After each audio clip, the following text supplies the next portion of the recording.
let's explore wild wonders at the San Diego Zoo.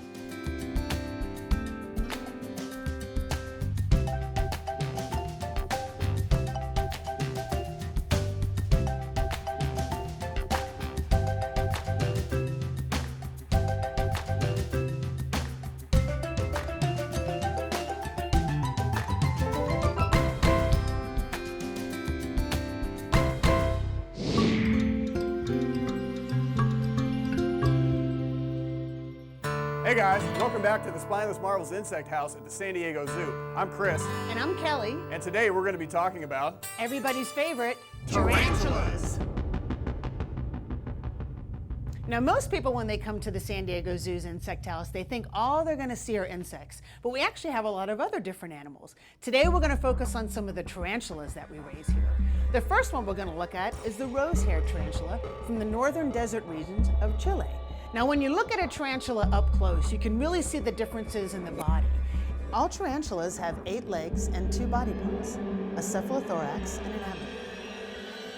And if you look really close to the front region, they look like they have 2 shorter legs that are called pedipalps. And what they use those pedipalps for is to hold and manipulate their food, that could be smaller insects, and they use their fangs to inject their venom to help stabilize the food and slow it down so they can eat it better.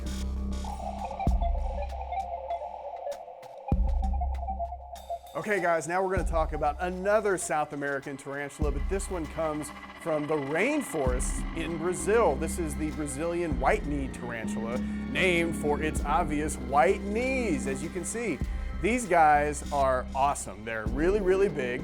They are one of the more aggressive tarantulas out there, so they are very good hunters. They're very fast. So they go out at night in the rainforest hunting, and they can eat pretty much anything they can catch. Medium-sized insects, small lizards, even an occasional bird. And so sometimes they're called Brazilian white-kneed bird eaters. Now, if something comes along and tries to mess with them, they've got a really cool defense adaptation where they can kick hairs off of their abdomen, and they're really, really irritating. They're called urticating hairs, and they get into the eyes of predators, and it really is, it itches and it's really irritating. But it'll get the spider a chance to escape with its life. Now we're going to talk about another desert species. The first one we focused on was the rose-haired tarantula from South America. Now we're going to talk about the desert blonde from North America. Now, both of those tarantulas are called terrestrial tarantulas, and what that means is they stay closer to the ground and they live in burrows or crevices that they can find to protect themselves. Now, desert blonde tarantulas, because they're found in the desert, it's actually kind of rare to see them hanging out during the day because of the hot sun. So they mainly stay protected in their burrows during the day, and then at night they'll venture out to hunt for their food, which could be smaller insects or smaller mammals. And just like the other species that we've talked about, they have fangs and they do have venom, but the venom isn't really dangerous to humans. It's more geared toward the smaller animals that they're going to eat. Now, one of the really cool things about these tarantulas, if you live in California and you go out hiking a lot, is it's actually not very uncommon to see these guys venturing out and taking a walk during the day, or even closer to the evening when it's cooling off a little bit. Kelly, little help. It's okay, Chris, chill out. Now, I know this looks super scary what you guys are looking at right now, but these actually aren't real live tarantulas. In order for tarantulas to get bigger, they have to shed their exoskeleton. So what you're looking at is an actual exoskeleton of a tarantula, but it looks real, huh, Chris? Wow, they really do look real, very convincing. They shed down to the very little hairs, so it looks just like another real life tarantula. And even the baby ones do it, so it's actually super cute. Guys, thanks so much for joining us here at Spineless Marvels.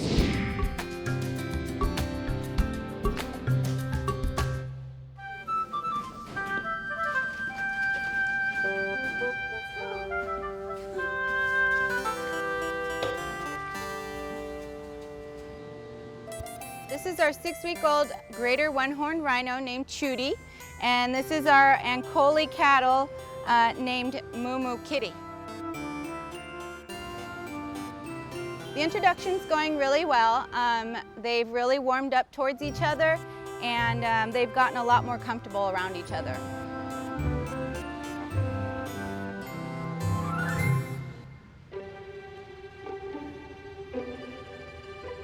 The two of them were introduced based on similar demeanor and similar size.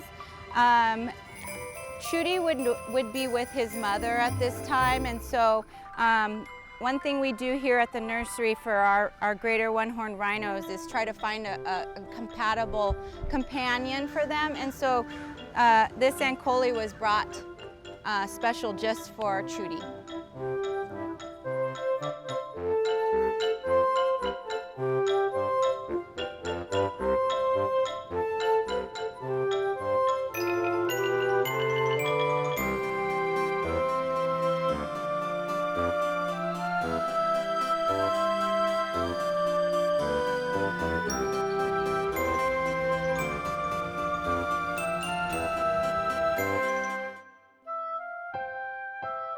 Our hopes are that the two of them become better friends and become more comfortable with each other, maybe laying near each other and finding that warmth and companionship with each other.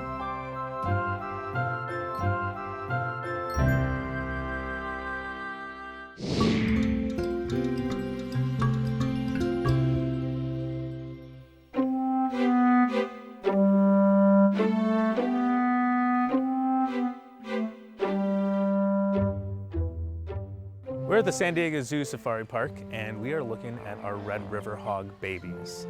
We've got 5 babies, 4 males and 1 female. Red river hogs come from Africa, mostly in rainforested areas, but they can survive in a variety of areas, grasslands and deserts as well.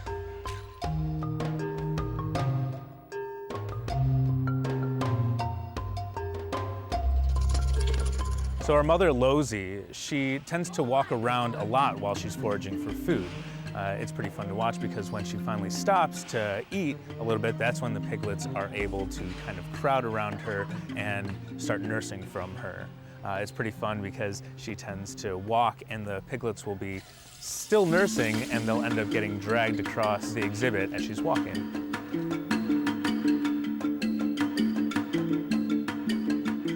So our red river hog piglets tend to play a lot with each other. There are 5 of them and they're consistently sparring with each other. They are climbing on top of each other, exploring the world together, and today they got an exciting new browse that they haven't gotten before, and they were able to explore that, taste it a little bit, as well as pick up solid foods from the ground. So the red river hogs have that unique patterning of stripes and spots on their side, and it usually will stay on there for about a month or a month and a half. They're about 3 weeks old right now, so just about a month more, and then they'll start getting in that darker red coat.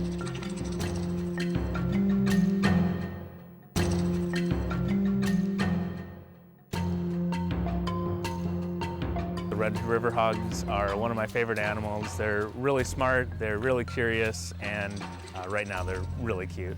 And they're pretty animals all around, even as adults.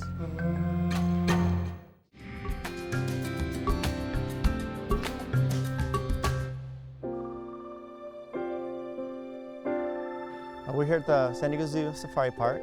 We just had our first California condor chick of the year hatch about 2 weeks ago. It's 15 days old now. Its name is Wesa, W-E-S-A, and it's a Chumash word that translates to a celebratory drink. The puppet is it's kind of like a fancy glove. It covers our hands so the chicks don't get any beneficial experiences from people. We don't want it imprinting on the people getting used to us when it goes out to the wild. We want it to be a nice wild animal, not relying on people for food. When we candle the condor eggs, we actually hold the egg up to a bright light. We see blood vessels, we see movement, and many times we can see what position the chick is moving into as it's getting ready to hatch. Condor chicks, just like any babies, they sleep a lot. They concentrate on growing and getting bigger. Very vigorous eaters, so they will compete very well with the puppet, trying to take food from the puppet or eat it really quickly out of the food crock before the puppet can grab it. They can be playful. We give them a feather in the isolette as enrichment, as a play item. It'll sleep on it, it'll stand on it and pick at it and chew on it, and just like we see that happen in the nest boxes with the parents too.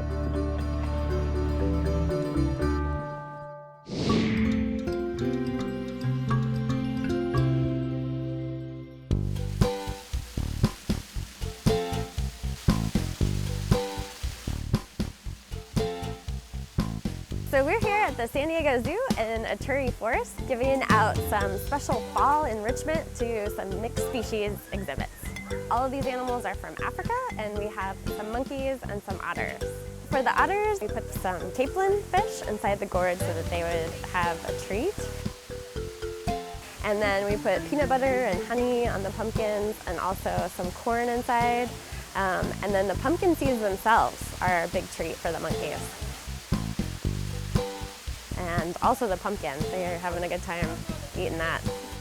When we put enrichment out, it really depends on the individual animal. Jerry is an Allen swamp monkey. He's probably the biggest instigator.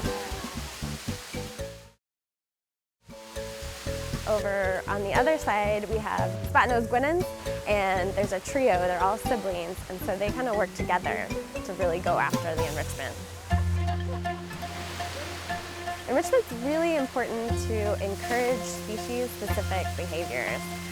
It's great to give the animals something out of the blue that's, fun puzzle to figure out for them to use their mental and their physical abilities, and it's fun for people to watch too.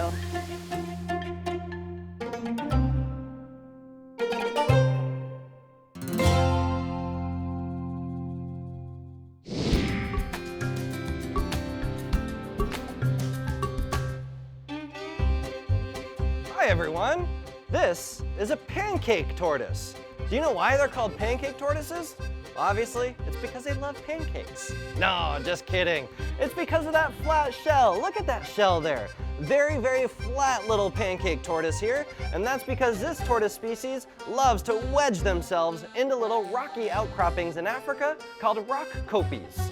Now those little areas give them shelter from predators such as birds of prey, bigger animals that want to eat anything that eats meat really.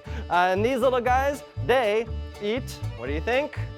Lettuce? That would make sense. But honestly, these guys not only eat lettuce and grasses and things like that, but they love to eat any other dead animals.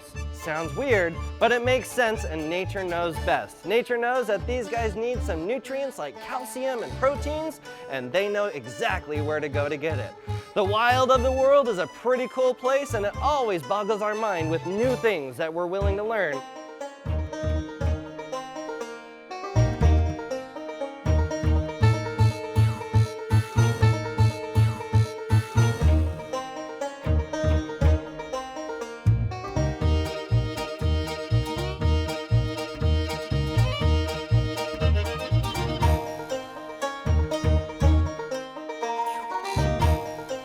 So next time you're eating pancakes, think about a pancake tortoise. Really cool tortoise species from Africa.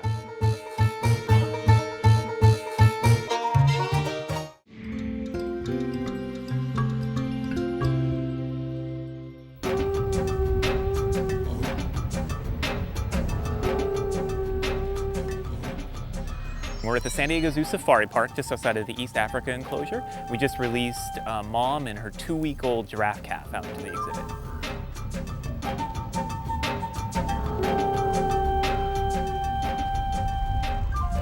So it took a little bit for the rest of the herd to realize that Chinde and Congo were out on exhibit, but then once they did, they all needed to come over, and part of their interaction is they will smell them and they'll lick them.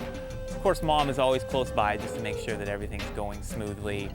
Congo gets a little confused, and this always happens with giraffe calves. They don't know where Mom may have gone, and they get lost in the legs sometimes, and so they kind of have to sort that out. But the giraffe aren't ever aggressive. They just want to make sure that they can check out the new one and kind of see what's going on.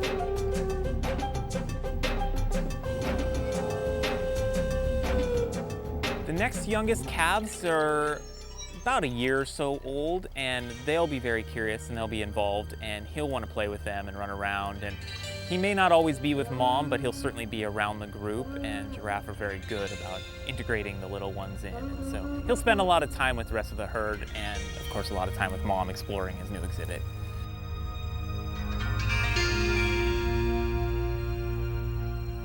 The giraffe can be visible from the trams, photo caravan safaris, cart safaris, and also on foot at Kalima Point near Aurora and Snore tents.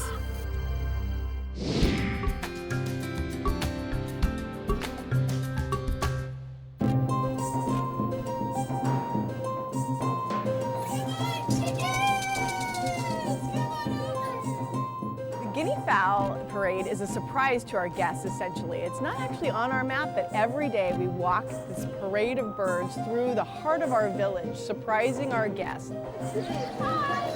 These are Christmas guinea fowls. You guys are taking a little parade around the park. This is Dasher, Dancer, Prancer, Vixen. Hi, are those cool birds? These birds are very outgoing and very hardy species, and so they enjoy running up to people and being curious and investigating them. So it's been really fun, a surprise for our guests, and the birds are well suited to do it.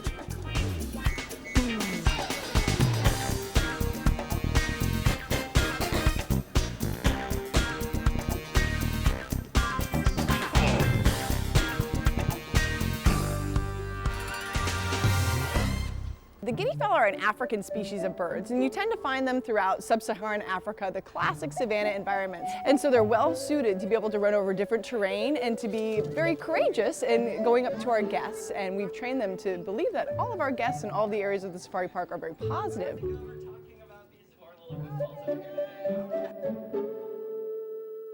A great time to see our guinea fowl parade is during our butterfly jungle promotion at the safari park. Join us along the walk, and the birds enjoy the company.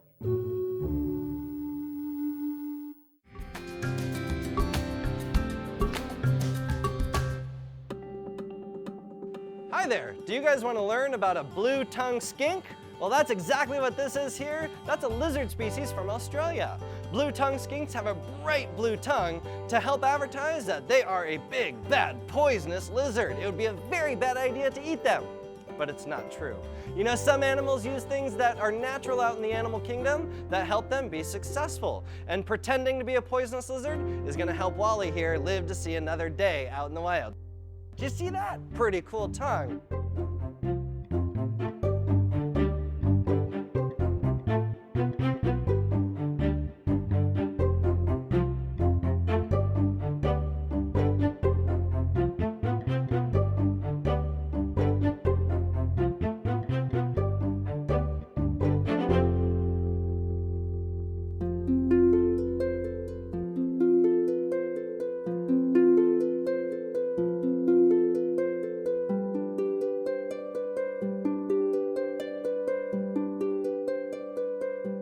Now, blue-tongued skinks like Wally here, they love to eat snails because they're not a very fast lizard at all. So eating snails, you're able to catch up with your food. Pretty cool when you're an escargot eater of the world.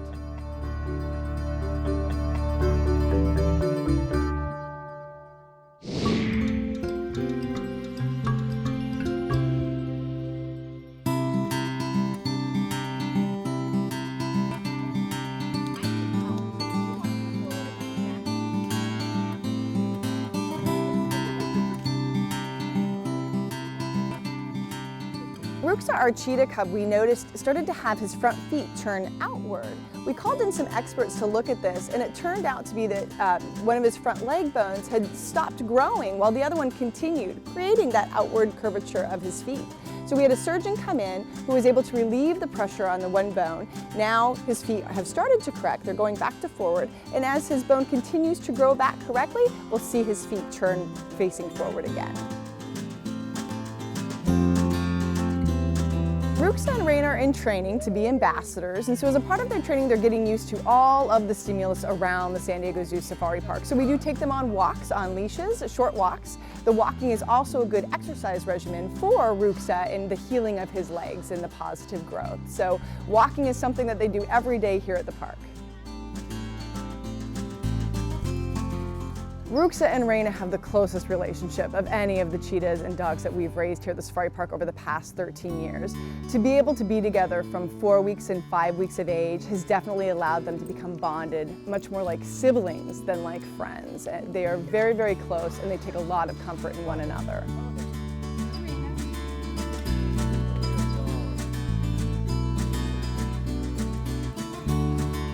The daily routine of Ruksa and Raina is a lot like taking care of preschoolers at this point. When we show up in the morning, they're full of energy, happy to see us. We need to make sure they get their breakfast, we clean up after them, they take a nap, they get their exercise, and it's pretty much eat, sleep, play, repeat. But one of the great things about them becoming ambassadors is that they have a training routine as well, and that means they're starting to get out in the safari park. So our visitors could perchance see them walking around our grounds every day.